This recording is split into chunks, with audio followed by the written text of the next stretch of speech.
It's off, right? Mm-hmm. Looks like we're live.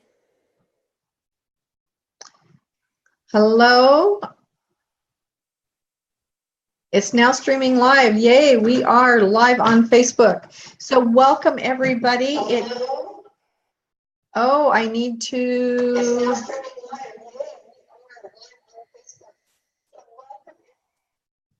Yes, okay, so I got that controlled here, I believe. So welcome everybody. Irene, thank you so much for being here with me this morning. I am so excited to talk with you about sex and intimacy.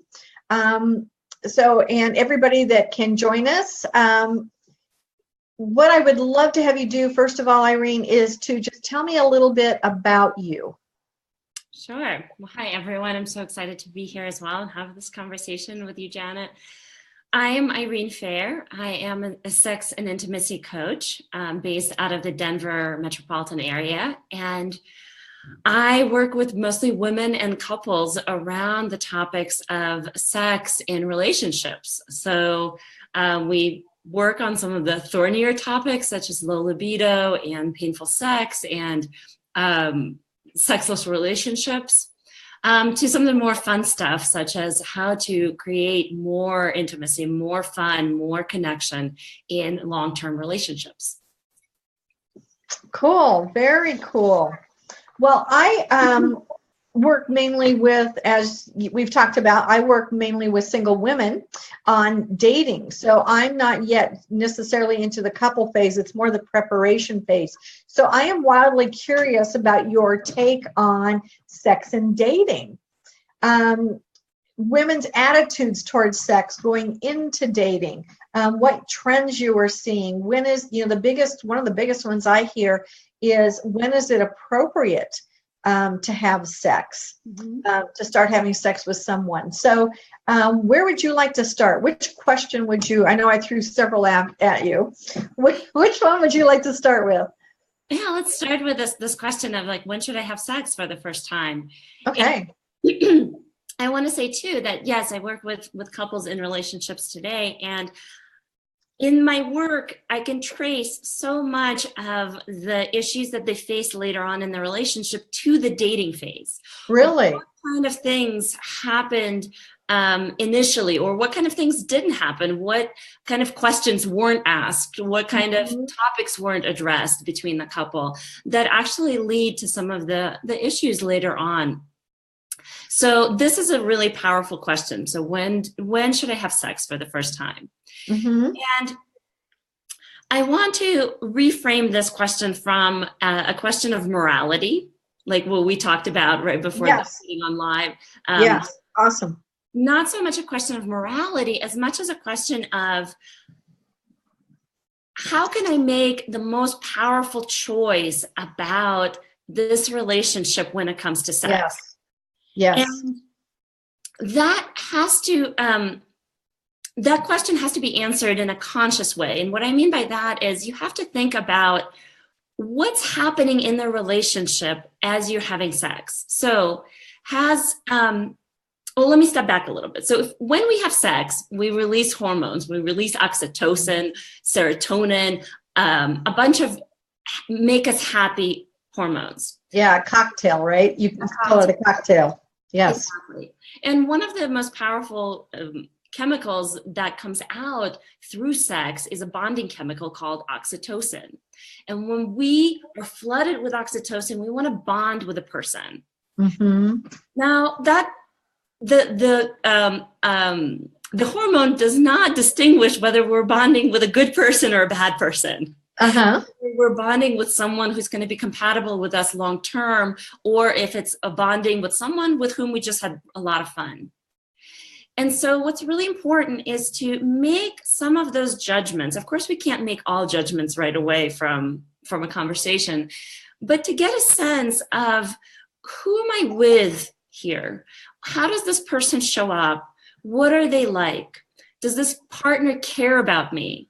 Does this partner show up when things get difficult, or do they run away, or do they blame you for things when things go south? And so it's really important to get answers to those questions before you have sex, before you get entangled into that cocktail of hormones and chemicals. So what kind of questions should you be asking as you're determining when to have sex? So does my partner care about me? And has he shown that in good times and in bad? Has he shown up with care? Has he shown up, period? Right. Is he there for me emotionally when things don't go as planned, or when I have to say something that's difficult, that may feel like it's hurtful because I'm saying that I'm asserting myself in some way? Are they growth oriented? Is my partner growth oriented? And this is really important because, and I want to talk more about this in a kind of a separate question, but growth, the growth orientation aspect is incredibly important in sex, because the level of sex that we have corresponds to the level of personal growth that we've done. If we are able— Really? Yeah. I've never heard that. I'm fascinated. So this concept comes from David Schnarch, who's a sex therapist, actually locally here with me in Colorado. He's one of my teachers and mentors. And what he talks about is that our ability to be with anxiety-provoking situations, which relationships naturally are, where we're the person and there's conflict, and the more we can be okay with anxiety-provoking situations, both for ourselves and with our partner's anxiety, the more we will be open to exploring, growing, and allowing our partner to see our erotic self. So if we're scared about showing ourselves, if we're scared about letting our partner really see who we are and what we want sexually, our sex life is not going to go far. We're just going to we're going to do the same thing over and over, which of course gets repetitive and old, and especially for women, doesn't really work for our bodies.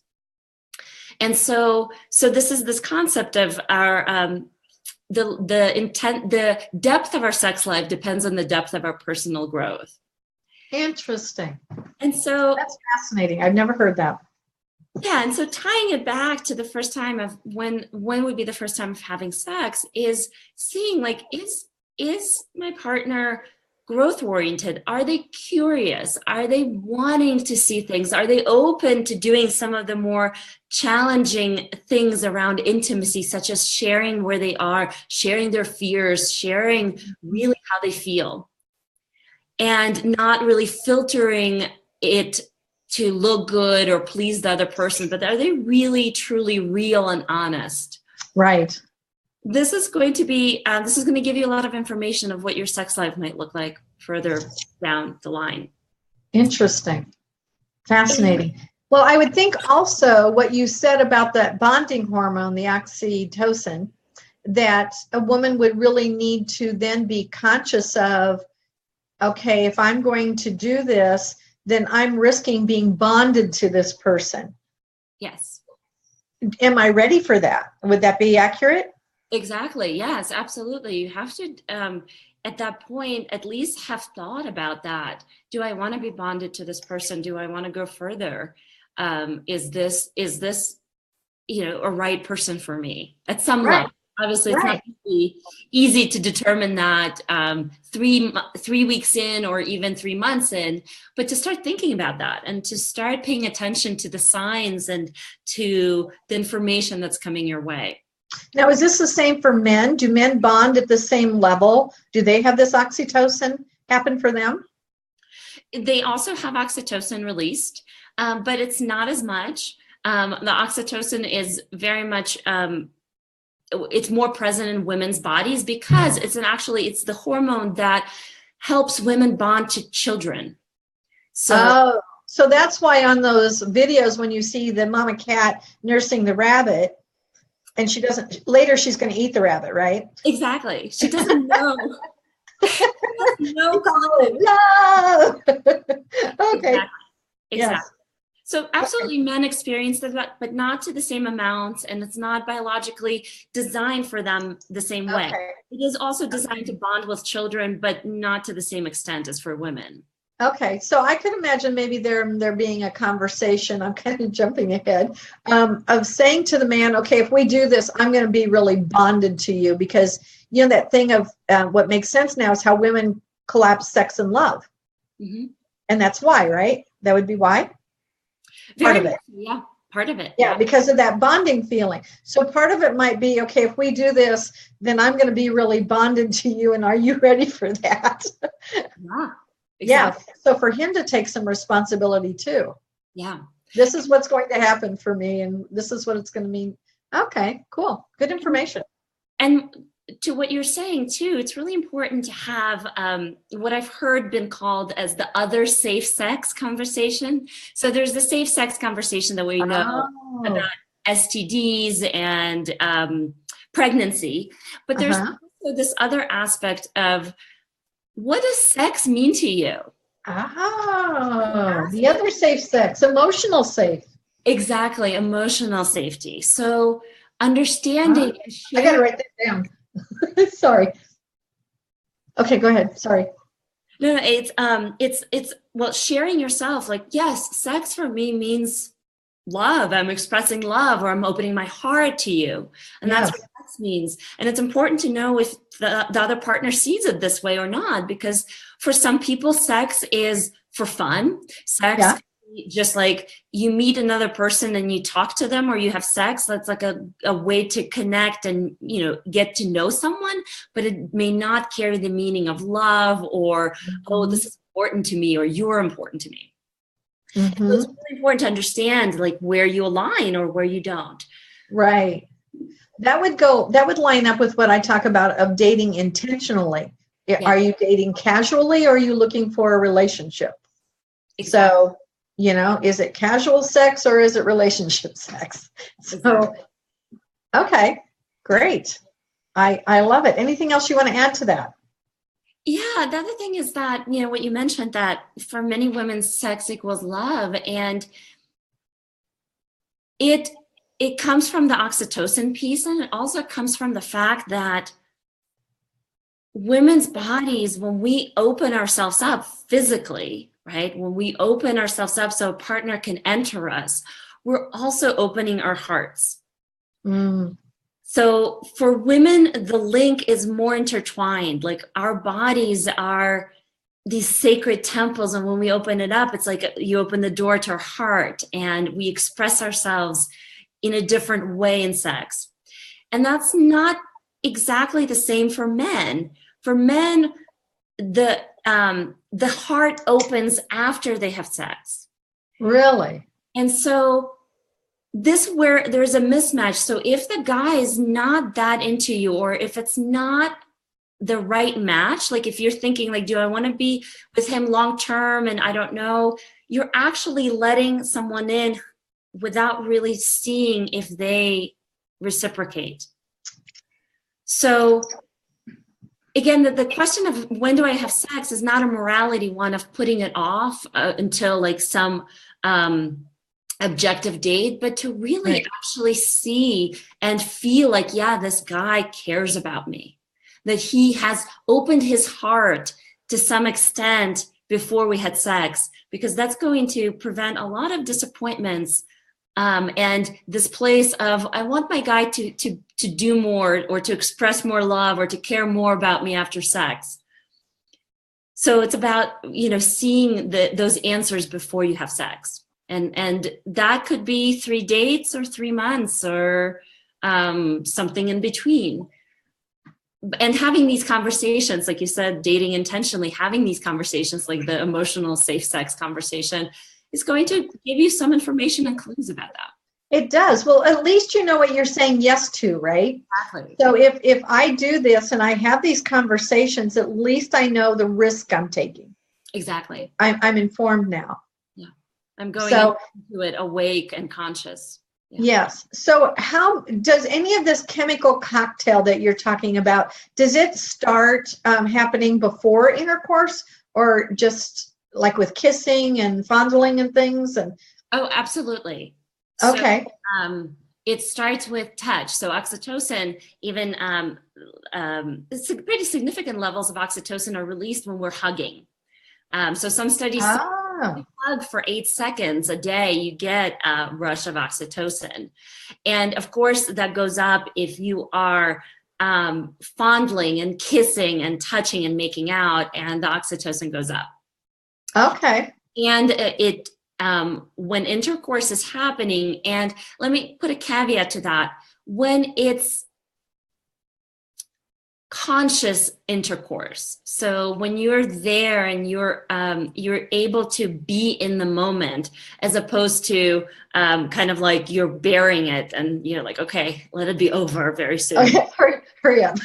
Hurry up, exactly. Yes. Which usually doesn't happen till later in relationships, but What are the groceries I need to get? exactly. Okay, I'm with you. Sorry.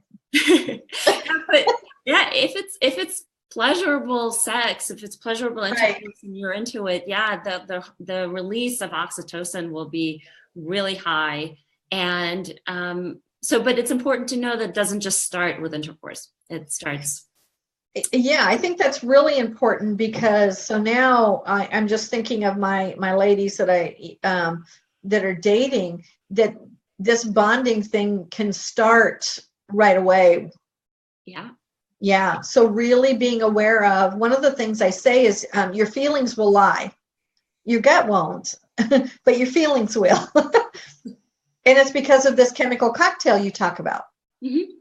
Yep. Yes. So it's a very powerful one, and it's Very. important to understand that that's what's going to happen and to approach it consciously. Yeah. Okay. Do you have any thoughts on when we're that you've seen down the road of when you meet someone that you are highly sexually attracted to? Because I know sometimes I've heard people that they say they're looking for that white hot heat.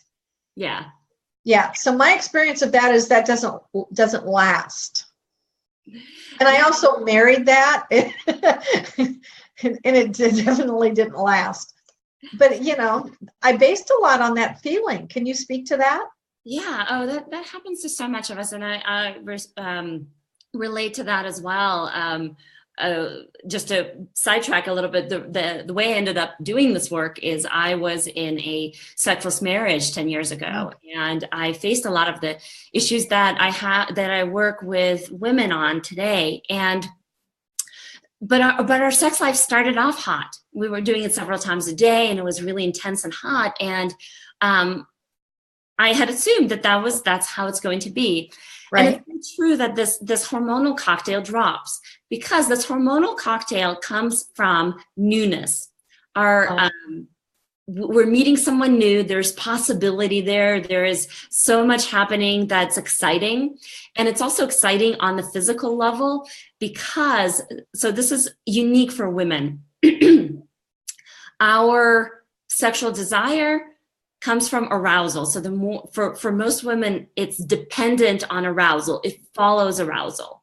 And when we're dating, we're meeting someone new, we're getting aroused. We have the attention of the guy. Yeah.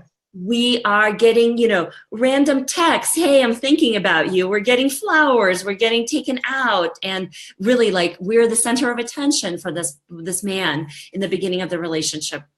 And so there is this hotness that comes from that. Our bodies are aroused. We're more turned on. We're more excited. He's excited. We're meeting. And then we get to know each other. And then we start texting less about, like, hey, I'm thinking about you, and more of, did you do the laundry? Yes. We start touching spontaneously less. So whereas before we're petting each other, touching hands, holding hands, like can't get enough of each other. Well, eventually we get enough of each other, and then we're just like, yes, roll over in bed and like give a good night kiss and go to sleep. And of course I'm exaggerating, but the point is that this hot sexual connection does naturally wane if we think of it this way in terms of newness. But this is where that curiosity and growth aspect comes in, the growth orientation, because in reality, we're not changing. I'm sorry, excuse me. In reality, we are changing all the time. Obviously, we're growing up, getting older, and our desires are changing. Our emotions are different every day. And so if we stay in that growth mindset of being curious with our partner and pushing our edges of like, okay, what can I do differently? How can I grow sexually? What areas emotionally feel scary that I can push myself? Then the sex can and will stay hot throughout the years as we're willing to grow throughout those years. But yes, basing that relationship off of that hot connection in the beginning, you're basing it off of the chemical cocktail, and it's not always reflective of how it's going to be long term. Right. It's biology. It's just kind of biology. It's not. Doesn't mean they're a good fit. It means that you might, sleep with them, don't marry them. Yeah. Exactly. And that's a really important point. So sex is a natural instinct for us at the biological level. Right. We get horny. We need to get that kind of that itch scratched, or we are driven to have sex because of procreation.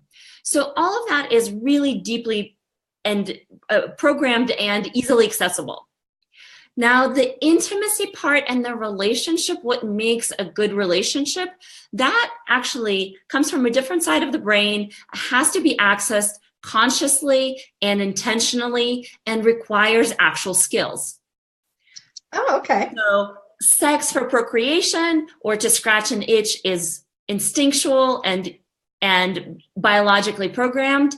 Intimacy and relationships are also programmed, that's natural for us, but it accesses the rational brain, and we really have to think, what is it that we want, and honor that, and go by that rather than follow the chemical aspect. And that requires skills. That requires a state of intentionality and groundedness.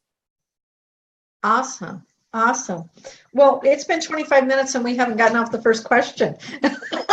This is a juicy conversation. What can I say? It is a juicy conversation, and I hope, we can't see the people that are on the Facebook Live, unfortunately, but I hope everybody's enjoying it, and I'm sure they'll enjoy the recording. I do want to slip in here in case for some reason we freeze or blip out, internet connections come and go sometimes. So just hang with us. We'll be back.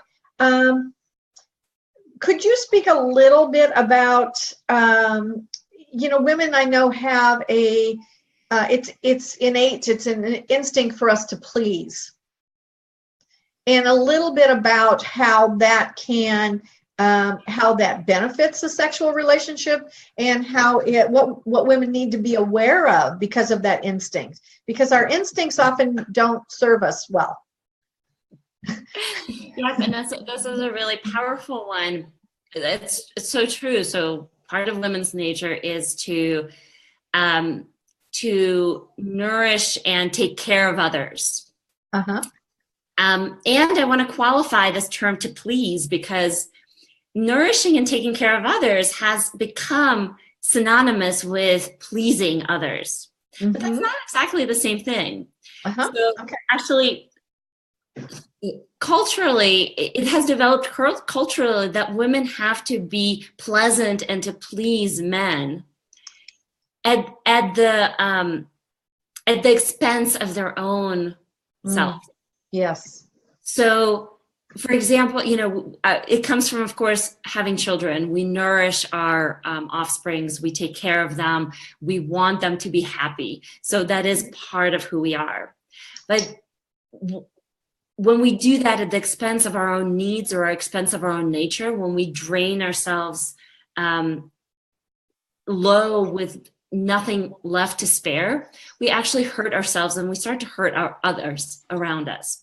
And that's so true in sex as well, is It's so easy for women to want to be focused on him and to be pleasant to him, like to be an enjoyable object to him, and to also create pleasure for him. Well, especially if you're bonded, you've got that bonding thing, right? Exactly.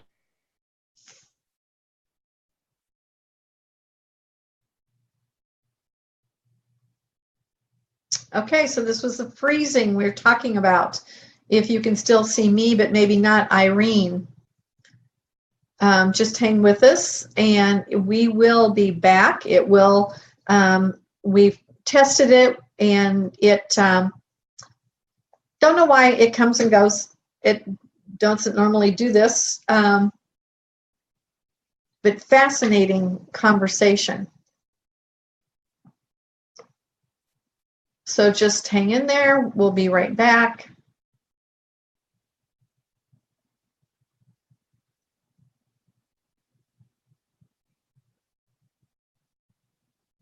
She's going to have to, evidently, she's going to have to reconnect.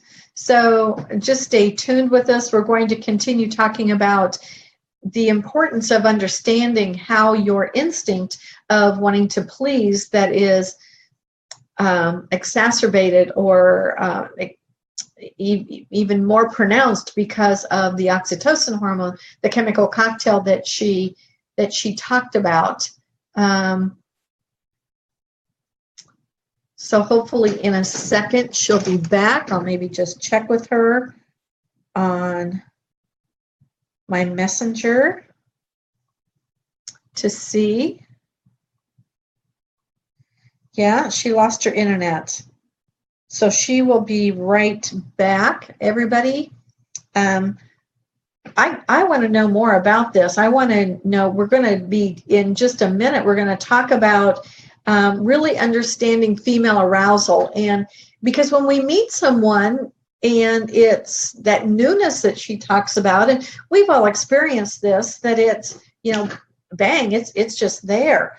And maybe after 5 or 10 years, it's not always just bang, just there. So I'm really looking forward to having her talk a little bit about that and continue to explore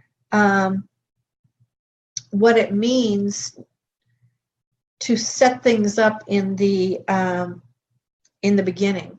And I don't know about you, but I loved the part when about the safe sex, that there's the physical safe and then there's the emotional safe side to it also. I just need to take a drink here. Dryness in the wintertime. So I wish I could see all of you. Maybe I can do that on my phone.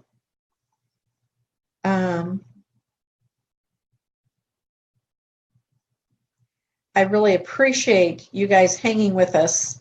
And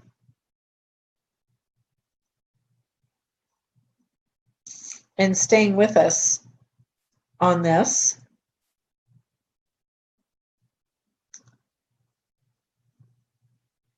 Maybe she's back. She's in the mountains in Colorado, so sometimes, especially with the weather being different and things, it might pop in and out.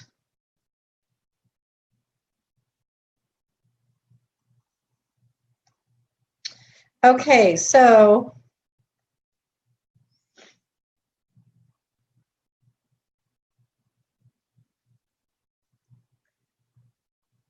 hold on just a minute, people, ladies, I'm so sorry.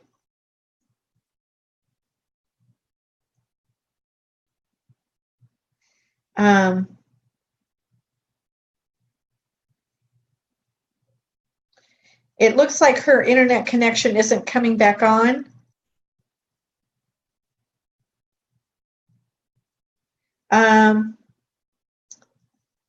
And so here's what I'm going to promise you is that we will set up another one because we didn't get to finish some of these questions. So we will get our schedules back together and we will continue this conversation with Irene because I know there's a lot more that we wanted to share with you.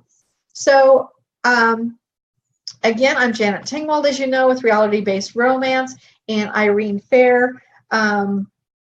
Please go to the, if you just look at the links, you'll be able to see and go find out more about her, find out more about what she has to offer. And ladies, we will be back in touch with you and more about Let's Get Real About Sex. Thanks for watching.